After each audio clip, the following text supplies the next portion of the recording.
بسم اللہ الرحمن الرحیم۔ آج بروز اتوار 5 ستمبر بعد از نماز ظہر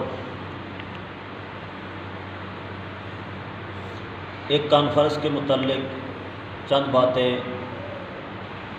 ریکارڈ کرا رہا ہوں۔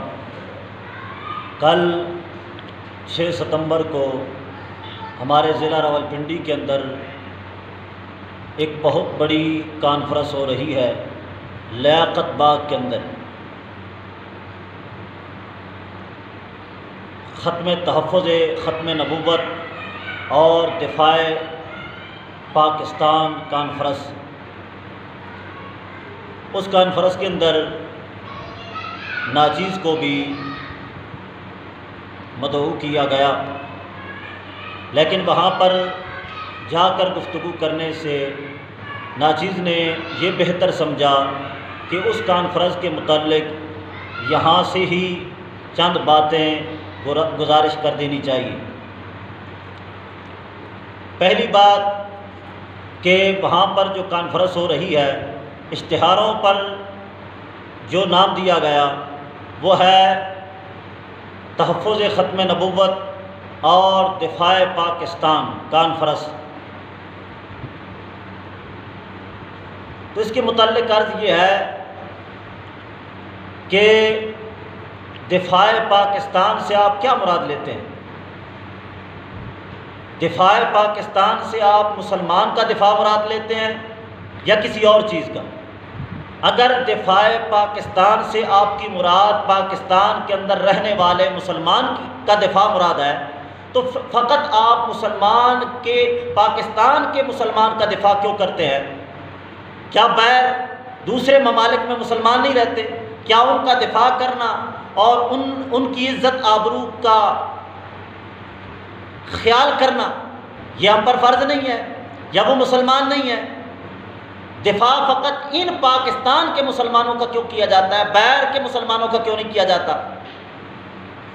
اور اگر یہاں کے مسلمانوں کا دفاع مراد نہیں ہے، دفاع پاکستان سے مراد آپ کی پاکستان کے مسلمان کا دفاع نہیں ہے، اور لگتا بھی یہ ہے کہ یہاں کے مسلمانوں کا دفاع نہیں بلکہ کسی اور چیز کا دفاع مقصود ہے، تو پھر کس چیز کا دفاع کرنا چاہتے ہیں؟ کیا پاکستان کے اندر جو موجود نظام ہے آپ اس کا دفاع کرنا چاہتے ہیں؟ اور اس کا اگر دفاع کرنا چاہتے ہیں، یہی دفاع، اس دفاع کے لیے آپ کی کانفرنس منعقد ہو رہی ہے، تو پھر ساتھ ختم نبوت کا نام کیوں لکھ رکھا ہے؟ ختم نبوت کا دفاع اور پاکستان کا دفاع یہ دونوں جمع کیسے ہو گئے؟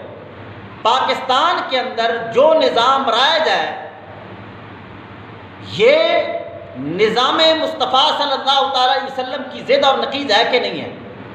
تو جب یہ نظام حضور اکرم صلی اللہ تعالیٰ علیہ وسلم کے نظام مقدس کی ضد اور نقیض ہے تو دونوں کا دفاع کیسے ہوگا؟ جب ایک کا دفاع کرو گے تو دوسرا جاتا رہے گا، دوسرے کا دفاع کرو گے تو پہلا جاتا رہے گا، دونوں جمع کیسے ہو گئے؟ یہ دونوں کو آپ نے جمع کیوں کر رکھا ہے؟ اگر پاکستان کا دفاع، پاکستان کے دفاع سے آپ مسلمان کا دفاع مراد دیتے ہیں تو فقط پاکستان کے مسلمانوں کا دفاع کیوں ہے؟ غیر کیا مسلمان نہیں رہتے؟ ان کا دفاع کیوں نہیں کرتے؟ اور اگر دفاع پاکستان سے آپ کی مراد یہاں کے نظام کا دفاع ہے تو پھر جب اس نظام کا دفاع کرو گے تو ختم نبوت کا دفاع نہیں ہو سکے گا۔ کیوں؟ اس وجہ سے کہ یہ نظام ختم نبوت کی ضد اور نقیض ہے، حضور اکرم صلی اللہ تعالیٰ علیہ وسلم کے نظام مقدس کی ضد اور نقیض ہے۔ جب اس کا دفاع کرو گے تو وہ جاتا رہے گا، اور جب حضور اکرم صلی اللہ تعالیٰ علیہ وسلم کے ختم نبوت کی پاسبانی کرو گے تو یہ نظام نہیں رہے گا۔ تو یہ دونوں آپس میں ضدیں ہیں، دونوں کو جمع کیسے کر رکھا ہے آپ نے؟ لگتا یہی ہے کہ تم پاکستان سے مراد پاکستان کا مسلمان نہیں لے رہے، پاکستان کے مسلمانوں کا دفاع نہیں کرنا چاہتے بلکہ اس نظام کا دفاع کرنا چاہتے ہیں۔ اور یہ میں نے کیوں گمان کیا؟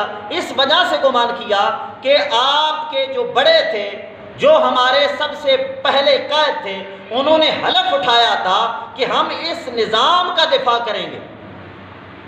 یہ میرے پاس کتاب ہے، پاکستان اور دنیا میں کون کیا ہے۔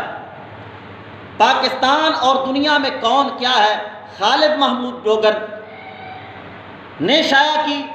یہ کتاب CSA PCS PMS PPSC FIA police اور پاکستان آرمی، پاکستان نیوی اور پاکستان ایئر فورس، اس کے علاوہ سارے کے سارے اس کو پڑھتے ہیں، پڑھنے کے بعد امتحان دیتے ہیں، اور جب امتحان دیتے ہیں اس کے بعد ان کو عہدہ دیا جاتا ہے۔ یہ کتاب، اس کتاب کا صفحہ نمبر 100 پاکستانی حکمرانوں کا جہاں ذکر ہو رہا ہے، وہاں پر سب سے پہلے ہمیں تو یہ بتایا جاتا ہے کہ پاکستان 14 اگست کو آزاد ہو گیا تھا، ہم مسلمان آزاد ہو گئے تھے۔ کس چیز سے آزاد ہوئے تھے؟ یہ لکھا ہے پاکستان کا پہلا جو بادشاہ ہے وہ شاہ جارج ششم ہے، اور یہ 14 اگست 1947 سے لے کر 1952 تک، 6 فروری 1952 تک یہ بادشاہ ہے۔ 14 اگست کو پاکستان بن گیا، لیکن پہلا بادشاہ 52 تک یہ انگریز ہے۔ پھر اس کے بعد دوسرا بادشاہ کون ہے جی؟ ملکہ الزبتھ، یہ 6 فروری سے لے کر 1952 سے لے کر 1956 تک یہ بادشاہ رہی ہے۔ 47 کو پاکستان بن گیا، لیکن بادشاہ بھی انگریز ہیں، بادشاہ بھی انگریز ہیں۔ اور پہلا جو وزیر خارجہ بنایا جا رہا ہے وہ سر ظفر اللہ ہے، اور پہلا جو وزیر قانون بنایا جا رہا ہے، یہ صفحہ نمبر 102 پہ لکھ رہے ہیں، جوگندر ناتھ آف بنڈن، یہ ہندو ہے، وزیر قانون ہندو کو بنایا جا رہا ہے، وزیر خارجہ ایک قادیانی کو بنایا جا رہا ہے۔ پہلا بادشاہ انگریز ہے اور دوسرا بادشاہ بھی انگریز ہے۔ ہمارے ایک فرد کو فقط سندھ کا گورنر بنایا گیا، ہمارے ایک فرد کو سندھ کا گورنر بنایا گیا۔ یہ دیکھیں گورنر جنرل، یہ کون ہے؟ قائد اعظم محمد علی جناح، یہ سندھ کے گورنر ہیں 1947 سے لے کر 1948، 11 ستمبر 1948 تک یہ سندھ کے گورنر رہے۔ اور انہوں نے جو حلف اٹھایا، میں نے جو گمان کیا کہ آپ پاکستان کا دفاع، پاکستان کے اندر کس چیز کا دفاع کرنا چاہتے ہیں، دفاع پاکستان سے آپ کی کیا مراد ہے؟ مجھے یوں لگتا ہے کہ آپ بھی اپنے اس بڑے کی سنت پر عمل کرتے ہوئے اسی چیز کا دفاع کرنا چاہتے ہیں۔ کیوں؟ اس وجہ سے کہ ہمارے جو بڑے تھے انہوں نے حلف اٹھایا تھا کہ ہم اس چیز کا دفاع کرتے رہیں گے، یعنی پاکستان کے اندر جو نظام اب رائج ہے یہی انگریز کا نظام تھا، ابھی تک وہی رائج ہے، اور ہمارے بڑے نے حلف اٹھایا تھا کہ ہم اس کا دفاع کرتے رہیں گے۔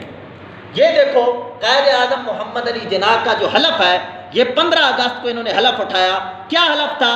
میں محمد علی جناح باضابطہ اقرار کرتا ہوں کہ میں پاکستان کے آئین کا جو قانوناً نافذ ہے سچا وفادار اور اطاعت گزار رہوں گا۔ اس وقت 1947 میں کون سا قانون رائج تھا؟ وہی انگریز کا نہیں تھا۔ تو یہ کہہ رہا ہے اس قانون کا سچا وفادار اور مطیع و فرمانبردار رہوں گا۔ اور پھر کیا کہتے ہیں؟ اور یہ کہ میں شہنشاہ معظم شاہ جار ششم اور اس کے وارثوں اور جانشینوں کا بطور گورنر جنرل وفادار رہوں گا۔ تو اس سے یوں لگتا ہے کہ آپ بھی اپنے بڑے قائد کی سنت پر عمل کرتے ہوئے دفاع پاکستان سے یہی دفاع مراد لے رہے ہوں گے کہ یہاں کے نظام کا دفاع ہم کریں گے۔ تو جب اس نظام کا دفاع کرو گے تو ختم نبوت کا دفاع کیسے ہوگا؟ یہ دونوں ضدیں ہیں، آپس میں نقیضیں ہیں، جمع ہو ہی نہیں سکتی۔ جب ایک کا دفاع کرو گے دوسرا جاتا رہے گا، دوسرے کا دفاع کرو گے تو پہلا جاتا رہے گا۔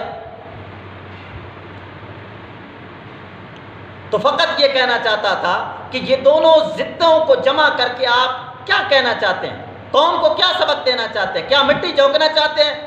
قوم کی آنکھوں میں مٹی جھونکنا چاہتے ہیں کہ جو کچھ ہو رہا ہے بس ختم نبوت کے مطابق ہی ہو رہا ہے، حضور اکرم صلی اللہ تعالی علیہ وسلم کے نظام کے مطابق ہو رہا ہے، یہی بتانا چاہتے ہیں؟ یا کس چیز کا دفاع کرنا چاہتے ہیں؟ آپ کے اس ملک کے اندر کیا کچھ حملے حضور اکرم صلی اللہ تعالی علیہ وسلم کی ذات ستودہ صفات پہ نہیں ہو رہا ہے؟ کیا پاکستان کے اندر کب سے لے کر اب تک ڈارون کا نظریہ نہیں پڑھایا جاتا۔ ڈارون کا نظریہ کیا ہے؟ ڈارون کا نظریہ یہ ہے کہ ابتدا میں انسان بندر تھا، بندر سے پھر آہستہ آہستہ انسان بنا۔ یعنی کیا مطلب؟ پہلا انسان بندر تھا، پھر بندر سے بدلتے بدلتے بدلتے انسان بن گیا۔ تو اس کا واضح یہ مطلب نہیں نکلتا کہ آدم علیہ السلام سے لے کر آج تک جتنے بھی انسان ہیں وہ ایک بندر تھا، بندر سے پھر انسان بنا، پھر اس سے آگے جناب والا نسل آدمیت چلی ہے۔ تو کیا سارے انبیاء کرام کو بندر کی اولاد نہیں کہا جا رہا؟ ڈارون کا نظریہ کب سے پڑھ رہے ہیں؟ اس کا کیا مطلب بنتا ہے؟ اور پھر یہ واقفیت عامہ پنجاب ٹیکسٹ بورڈ کی 2020 اور 2021 کی کے اندر پڑھائی جانے والی کعبہ شریف چھاپا، روضہ رسول چھاپا، اور اس کے بعد یہ روضہ رسول ہے، اور اس کے بعد یہ مسجد فیصل اور مسجد نبوی چھاپنے کے بعد صفحہ نمبر 10 پہ ہندوؤں کے عبادت خانہ مندر کو اور پھر مسیحیوں کے چرچ کو چھاپا اور سکھ کے گردوارے، ان تینوں کی تصویر بنانے کے بعد اوپر لکھا ہوا ہے ہمیں تمام لوگوں کی عبادت گاہوں کا احترام کرنا چاہیے۔ اور پھر یہ امید کی کتاب ہے، یہ امید کی کتاب ہے، اور اس کتاب کے اندر یہ پاکستان کے اندر اداروں میں پڑھائی جانے والی کتاب ہے۔ اس کے اندر صفحہ نمبر 4 پر اللہ تعالیٰ نے 7 دن میں تمام کائنات کو بنایا، بنانے کے بعد کائنات کو بنانے کے بعد مکمل کیا۔ جب یہ دیکھیں آگے لکھا ہے خدا نے آدم علیہ السلام سے کہا تھا کہ باغ میں سے ایک درخت کا پھل نہ کھانا۔ اللہ تعالیٰ نے آدم علیہ السلام کو فرمایا کہ باغ میں سے پھل نہ کھانا، لیکن سانپ نے حوا کو قائل کر لیا کہ وہ اس درخت کا پھل کھائے۔ یہ سانپ کی تصویر بنائی ہے، یہ علیہ باللہ آدم علیہ السلام باور کرا رہے ہیں، اور یہ حوا سلام اللہ علیہا باور کرا رہے ہیں۔ پھر کہتے ہیں حوا نے پھل کھانے کا فیصلہ کیا۔